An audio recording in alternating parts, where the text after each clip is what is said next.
ହଁ ଦର୍ଶକ ବନ୍ଧୁ, ଆଜି ଆମେ ଏଭଳି ଏକ ଚଢ଼େଇ କଥା କହିବା ଯାହା ସମସ୍ତେ ପରିଚିତ ବା ଘରେ ଘରେ ମଧ୍ୟ ପରିଚିତ, ଯାହାର ନାଁ ରହିଛି ଘରଚଟିଆ। ହଁ ଦର୍ଶକ ବନ୍ଧୁ, ଆଜି ହେଉଛି ମାର୍ଚ୍ଚ 20 ତାରିଖ, ଯାହାକି ଆଜି ବିଶ୍ୱ ଘରଚଟିଆ ଦିବସ ଭାବେ ମଧ୍ୟ ପାଳନ କରାଯାଉଛି। ଏହା କାହିଁକି ପାଳନ କରାଯାଉଛି? ଏହି ଘରଚଟିଆ କଥା ଯଦି ଆମେ କହିବା, ବାସସ୍ଥାନ ସଙ୍କଟ ଏବଂ ଖାଦ୍ୟାଭାବ, ପରିବେଶ ପରି କେତେକ ଅନେକ କାରଣରୁ ମଧ୍ୟ କ୍ଷୁଦ୍ର ତଥା ନିରୀହ ପକ୍ଷୀ ଏହି ଘରଚଟିଆ ବଂଶ ବିସ୍ତାର ଲୋପ ହେବାରେ ଲାଗିଛି। ଏଣୁ ଦଳ ଦଳ ହୋଇ ଏହି ଗାଁ ଦାଣ୍ଡରେ ଡେଇଁ ଦାନା ଆଣୁଥିବା ଦୃଶ୍ୟ ହେଉ କିମ୍ବା ଗ୍ରୀଷ୍ମ ଋତୁରେ ଏମାନଙ୍କର ଧୂଳି ଗାଧୁଆର ଦୃଶ୍ୟ ଏବେ ଆଉ ଦେଖିବାକୁ ସ୍ୱପ୍ନ। ଏହି ପକ୍ଷୀ ଗାଁ ଦାଣ୍ଡରେ ଧୂଳି ଗାଧୋଇଲେ ବର୍ଷା ହୁଏ ବୋଲି ପାଣିପାଗ ସମ୍ପର୍କ ସୂଚନା ଆମେ ମଧ୍ୟ ପାଇଥାଉ। ବର୍ଷାରୁ ଯଦି ବାରମ୍ବାର ବାହାରୁଥାଏ ଏବଂ ପଶୁଥାଏ, ନିଶ୍ଚିତ ଆମେ ଭାବନ୍ତି ଯେ ଏହା ଏକ ଝଡ଼ର ଆଭାସ ମିଳେ। କିନ୍ତୁ ଏହି ଉପକାରୀ ପକ୍ଷୀ ଯିଏକି ଘରଚଟିଆର ସୁରକ୍ଷା କରାଯାଉନଥିବା ବେଳେ ଆଗାମୀ ଦିନରେ ଏହାର ବଂଶ ମଧ୍ୟ ନିପାତ ହେବ ବୋଲି ଆମେ ଆଶା ରଖିଛୁ। କିନ୍ତୁ ଆଶ୍ୱାସନାର ବିଷୟ ଯେ କି ଏହି ଘରଚଟିଆ ବଂଶ ବିସ୍ତାର ପାଇଁ ବିଭିନ୍ନ ପ୍ରକାର ପଦକ୍ଷେପ ନିଆଯାଉଛି। ଯାହାକି ଆଜି ଆମେ ଯଦି କହିବା, ବର୍ତ୍ତମାନ ଏଇ ଘରେ ରହୁଥିବା ଏ ଘରଚଟିଆ, ଯାହାକି ଆଜି ସେ ଚାଳ ଘର ଆଉ ନାହିଁ, ଯାହା ପ୍ରତି ବିପଦ ରହିଛି। ବର୍ତ୍ତମାନ ସବୁ ପକ୍କା ଘର ହୋଇଥିବା ବେଳେ ବିପଦର ମଧ୍ୟ ସମ୍ମୁଖୀନ ହେବାରେ ଲାଗିଛନ୍ତି ଏହି ଘରଚଟିଆ।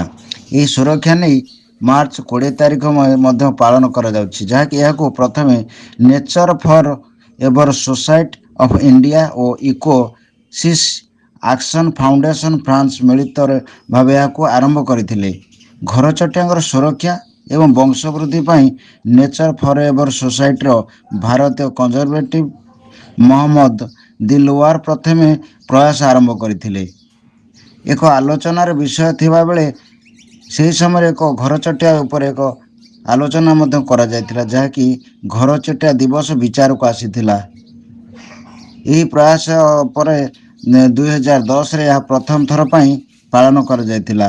ସେଦିନଠାରୁ ଏହାକୁ ବିଶ୍ୱ ଘରଚଟିଆ ଦିବସ ଭାବରେ ମାର୍ଚ୍ଚ 20 ତାରିଖରେ ପାଳନ କରାଯାଉଛି। କିନ୍ତୁ ଏହାର ବଂଶ କିଭଳି ରହିବ ତା ପ୍ରତି ମଧ୍ୟ ଧ୍ୟାନ ଦେବାର ଆବଶ୍ୟକତା ଅଛି। ନଚେତ୍ ଆଗାମୀ ଦିନରେ ଆମ ପିଢ଼ି ମଧ୍ୟ ଜାଣିପାରିବେନି ଘରଚଟିଆ କ'ଣ, କିଭଳି ଭାବରେ, ଯାହାକି ଏମାନଙ୍କର ସୁରକ୍ଷା ପାଇଁ କିଭଳି ଜଣେ ସମାଜସେବୀ ତଥା ହାସ୍ୟ ଅଭିନେତା ଏବଂ ଅନେକ ସମ୍ମାନିତ ହୋଇଥିବା ବିଭିନ୍ନ ଅନୁଷ୍ଠାନ ମଧ୍ୟ ଯିଏ ରହିଛନ୍ତି ଋଷି ପଟ୍ଟନାୟକ, ଏହି ଘରଚଟିଆଙ୍କର ସୁରକ୍ଷା ପାଇଁ ନିଜ ଘରେ ମଧ୍ୟ ବିଭିନ୍ନ ପ୍ରକାର ବସା ତିଆରି କରିଛନ୍ତି ଏବଂ ତାଙ୍କ ଖାଦ୍ୟ ସୁରକ୍ଷା ମଧ୍ୟ ଦେଇଛନ୍ତି। ସବୁ ସମୟରେ ତାଙ୍କ ପାଇଁ ଖାଦ୍ୟର ବ୍ୟବସ୍ଥା ମଧ୍ୟ କରୁଛନ୍ତି ତାଙ୍କ ନିଜ ଘର ଭିତରେ। ଏବଂ ଅନେକ ଚଢ଼େଇ ମଧ୍ୟ ଆସୁଛନ୍ତି ଏବଂ ଅଣ୍ଡା ଦେଇ ଛୁଆ କରି ମଧ୍ୟ ଯାଉଛନ୍ତି। ଏଭଳି ଦୃଶ୍ୟ ମଧ୍ୟ ଆମେ ଦେଖେଇବୁ।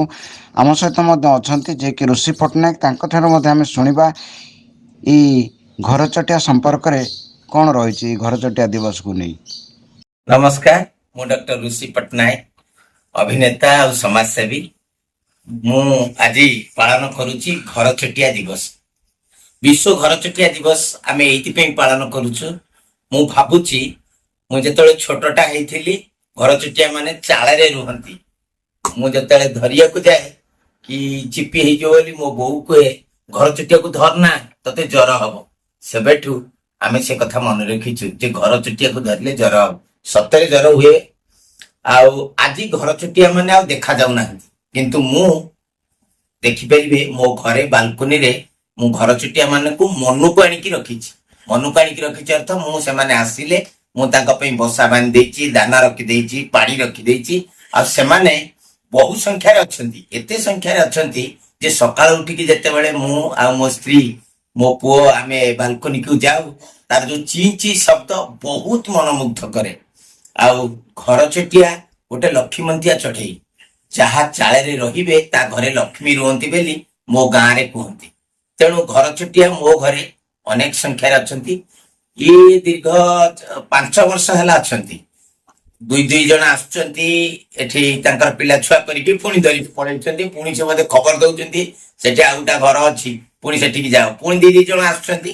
ଏମିତି ହେଇକି ଆପଣ ଦେଖିପାରିବେ ଏଇ ଭିଡିଓରୁ ଯେ ଘରଚଟିଆ ମାନେ ମୋର ଏଠି ବସା ବାନ୍ଧିକି ଅଛନ୍ତି। ଆଉ ମୁଁ ସେମାନଙ୍କୁ ଖାଦ୍ୟ ପାଣି ସବୁ ଦେଇକି ରଖିଛି।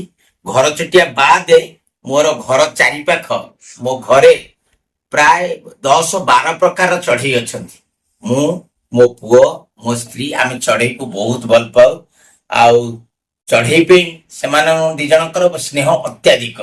ତେଣୁ ସେ ଦି ଜଣଙ୍କ ସହିତ ମୁଁ ମୋ ପରିବାର ସହିତ ଘର ଚଟିଆ ବିଭିନ୍ନ ଚଢ଼େଇ ମାନେ ରହିଛନ୍ତି।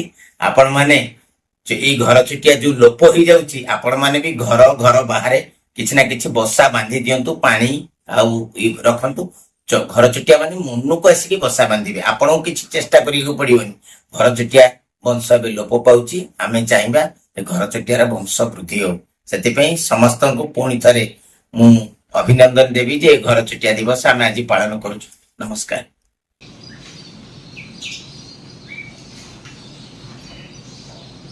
ଭୁବନେଶ୍ୱରରୁ ପ୍ରମୋଦ ପରିଡ଼ାଙ୍କ ରିପୋର୍ଟ, ସଂଘର୍ଷ ଟିଭି।